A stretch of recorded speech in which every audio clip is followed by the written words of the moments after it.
샬롬. 마지막 때 말씀 묵상 홍광선 목사입니다. 오늘은 6번째 시간 신부대 간음한 그리스도인에 대한 말씀으로 우리 은혜 나누고자 원합니다.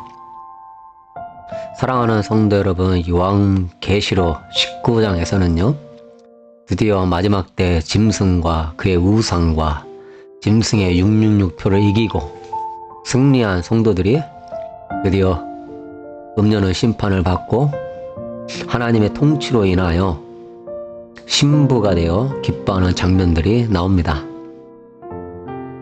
여러분, 반드시 우리도 이 어린 양의 혼인 기약에 참여하는 큰 기쁨을 누려야 될 것입니다.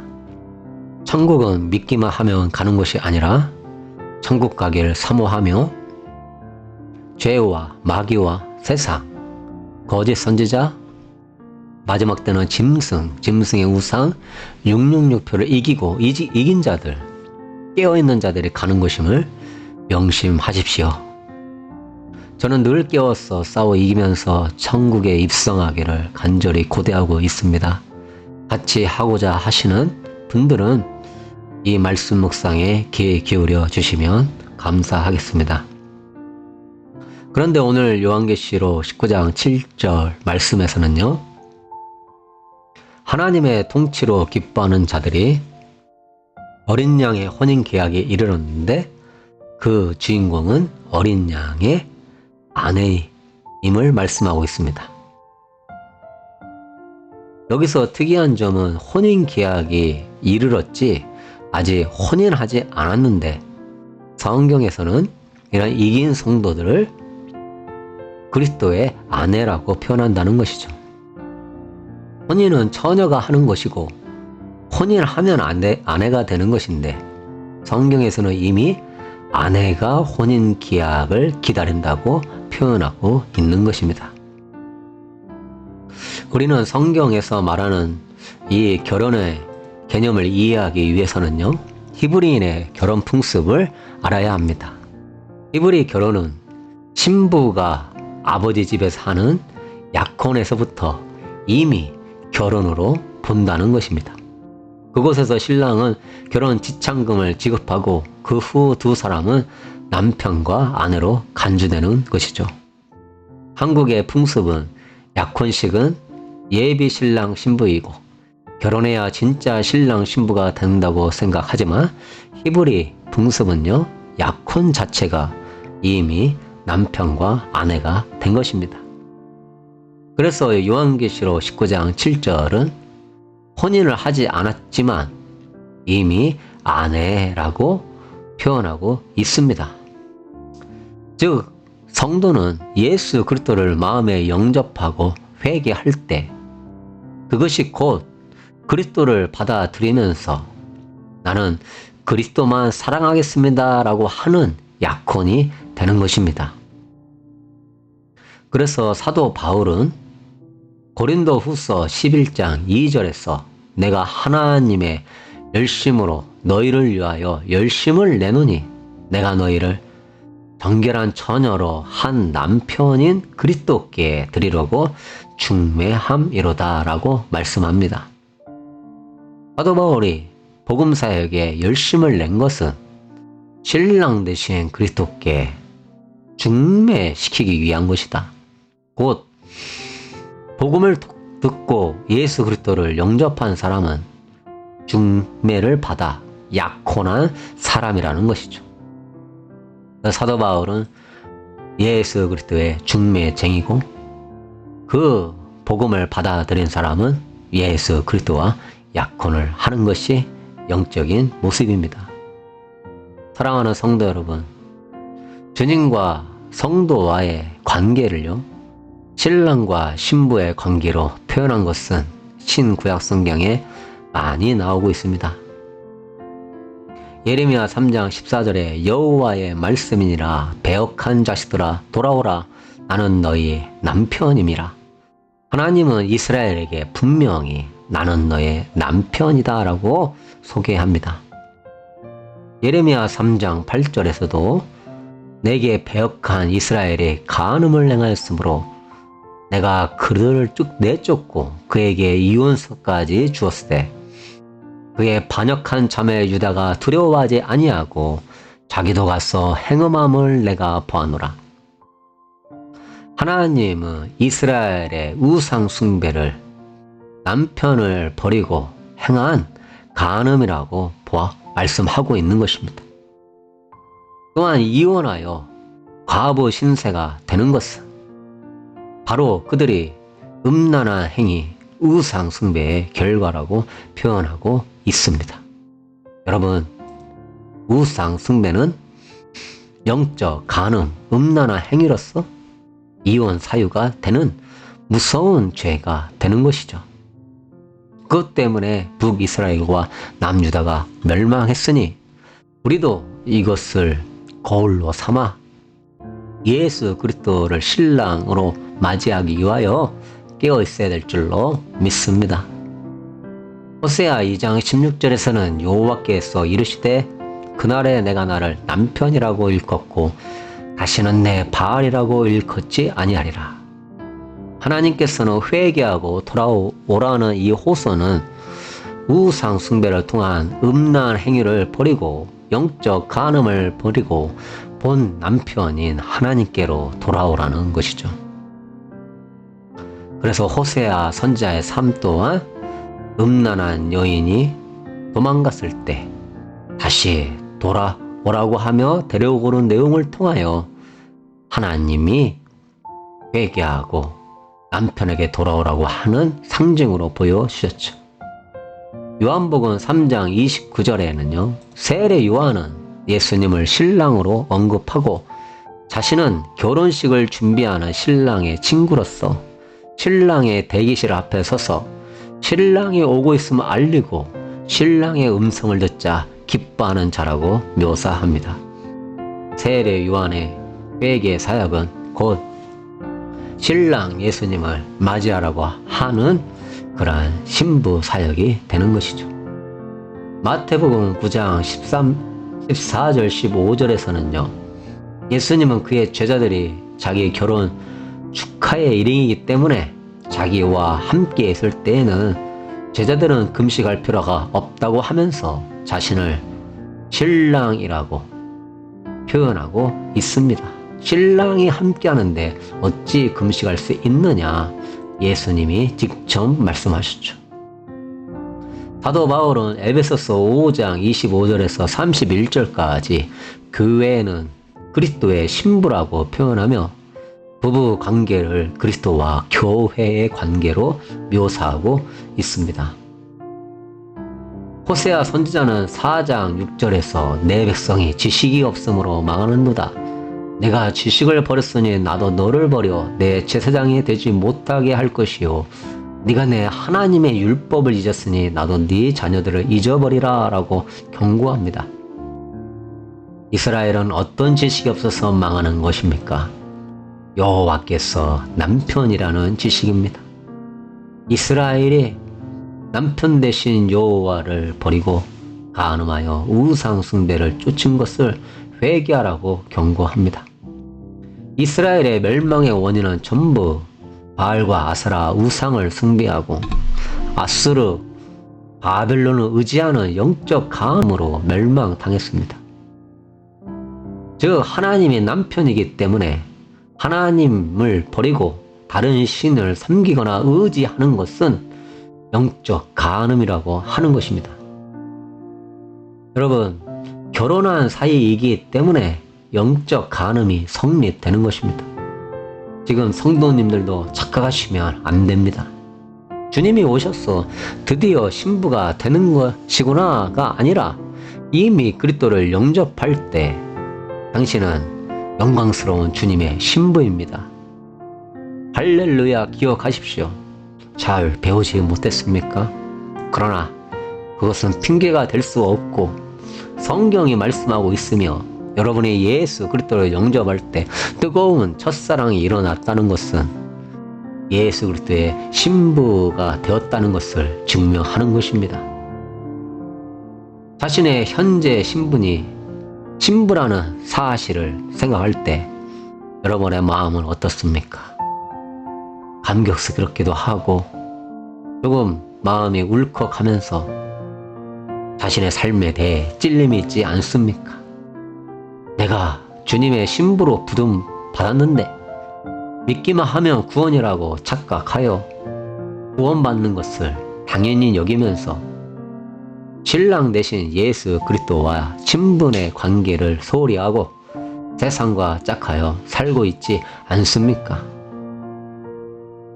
정말 이 현대 교인들도 구약 이스라엘 백성들처럼 지식이 없어서 망해갑니다. 하나님이 남편이라는 지식이 없었어. 내가 주님의 신부라고 하는 지식이 없었어. 지금 물질과 음란, 세상을 주님보다 더 사랑하고 있다면 당신은 영적 간음을 한 것입니다. 주님보다 물질, 사랑, 과학, 의학, 병원, 의사를 더 의지했다면 당신은 영적 간음을 행한 것입니다. 이스라엘과 똑같은 죄를 지은 것입니다.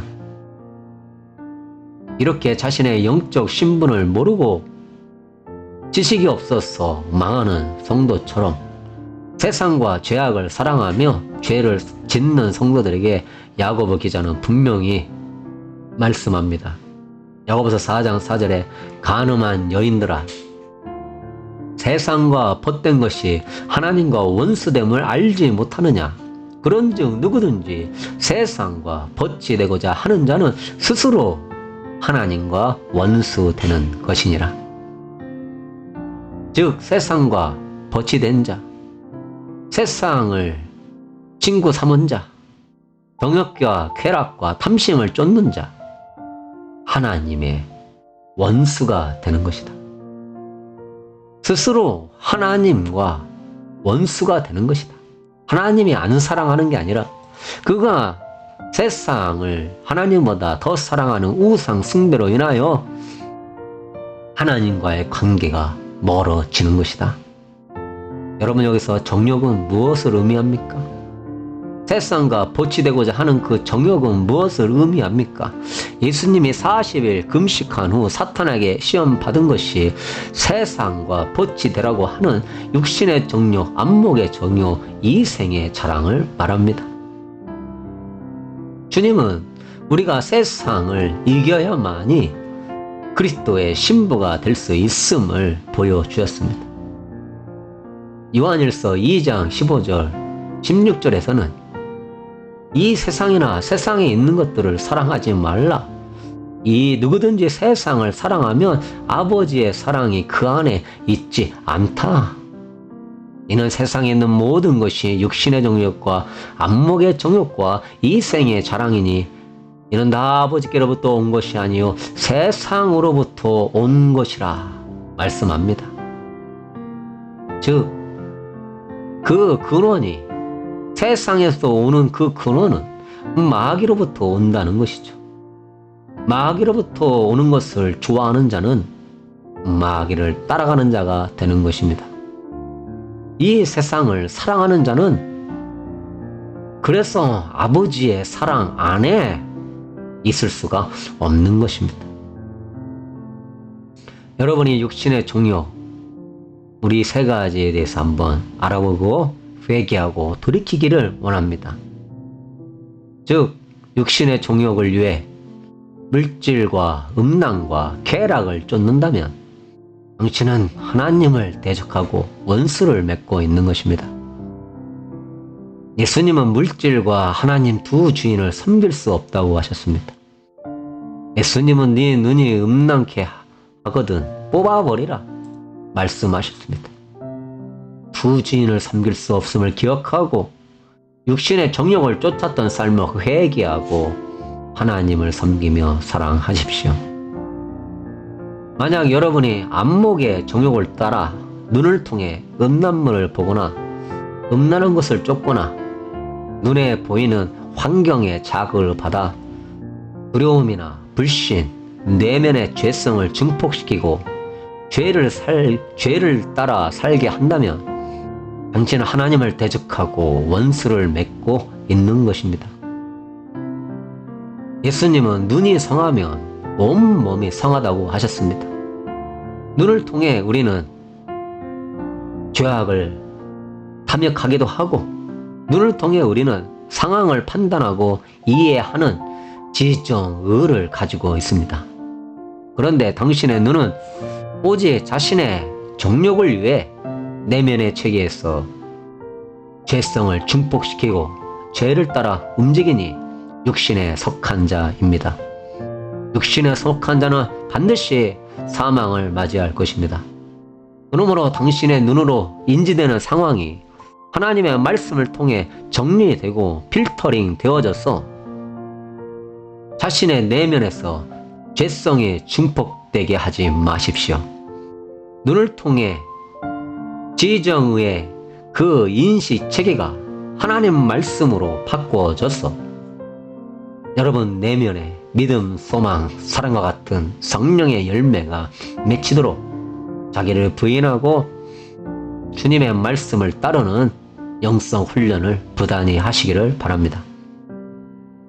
만약 여러분이 이 생의 자랑을 따라 주님 외에 자랑하는 것이 있다면 당신은 하나님보다 그것을 더 사랑하고 있기에 하나님을 대적하고 원수를 맺는 것입니다.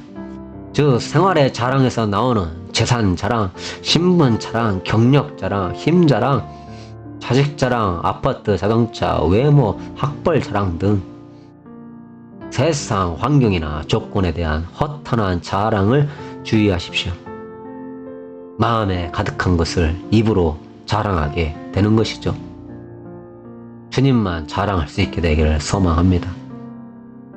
부디 이 세상은 주님을 심히 질투나게 한다는 것을 기억하십시오. 이 세 가지 종욕이 성도들의 마음에서 하나님을 떠난 우상 숭배를 하게 한다는 것을 기억하고 마음에 새기십시오. 아담과 하와가 선악과를 육신의 종교, 안목의 종교, 이생의 자랑 때문에 선택했을 때 하나님은 그들을 에덴 동산에서 추방시켰습니다. 이 시대의 수많은 선악과는 다 정욕의 영이 지배하는 것입니다.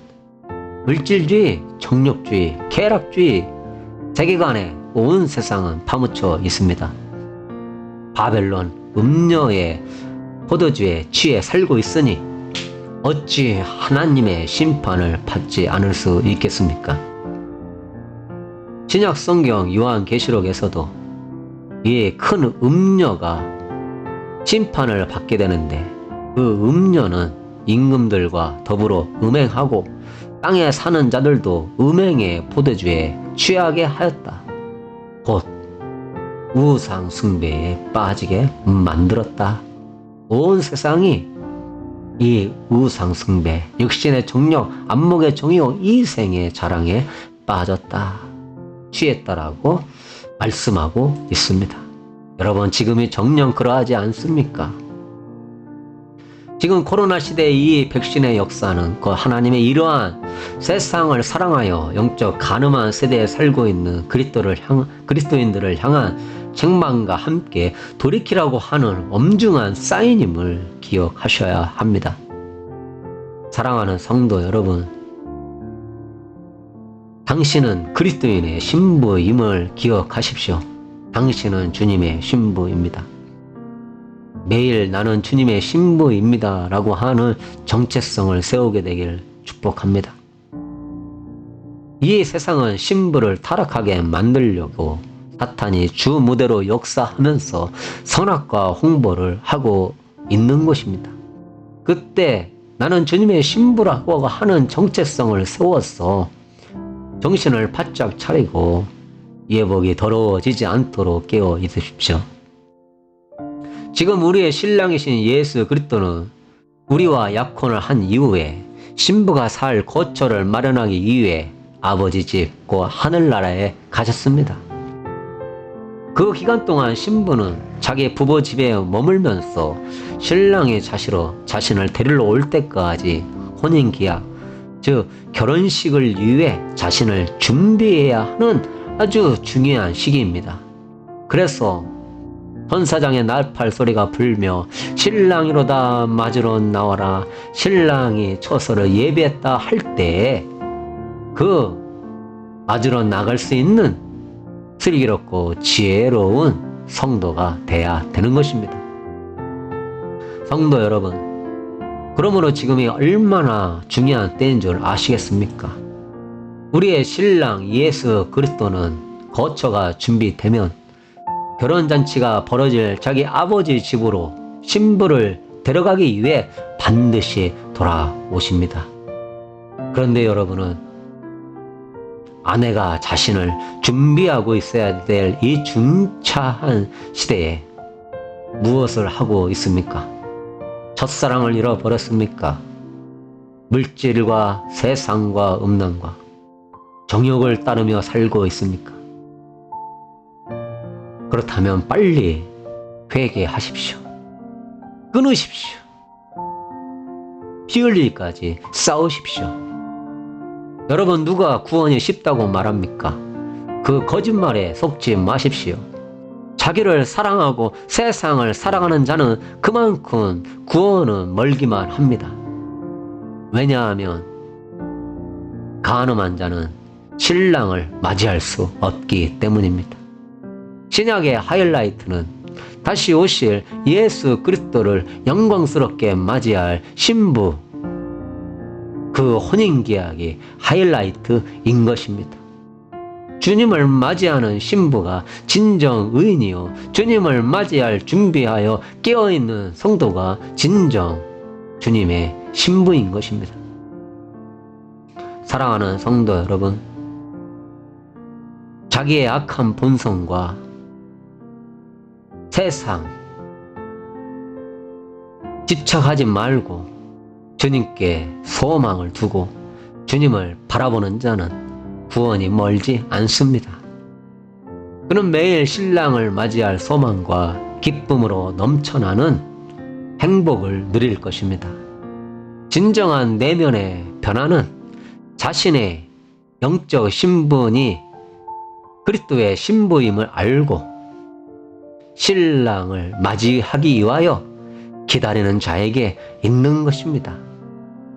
그것이 진정한 내면의 변화에 이르는 지름길이며 최고의 축복인 것입니다. 자신의 영적 신분이 예수 그리스도의 신부요, 우리 주 예수 그리스도가 곧 오신다고 하는 기쁨으로 넘치는 소망을 갖게 되기를 주님의 이름으로 축복합니다. 데살로니가서 4장 16절 17절 말씀을 읽고 자신이 지금 그리스도를 맞이하기 위하여 영광스러운 소망을 가지고 살게 되기를 주님의 이름으로 축복합니다. 주께서 호령과 천사장의 소리와 하나님의 나팔 소리로 신이 하늘로부터 강림하시리니 그리스도 안에서 죽은 자들이 먼저 일어나고 그 후에 우리 살아남은 자들도 그들과 함께 구름 속으로 끌어올려 공중에서 주를 영접하게 하시리니 그리하여 우리가 항상 주와 함께 있으리라. 데살로니가 전서 4장 16절 17절 말씀. 아멘.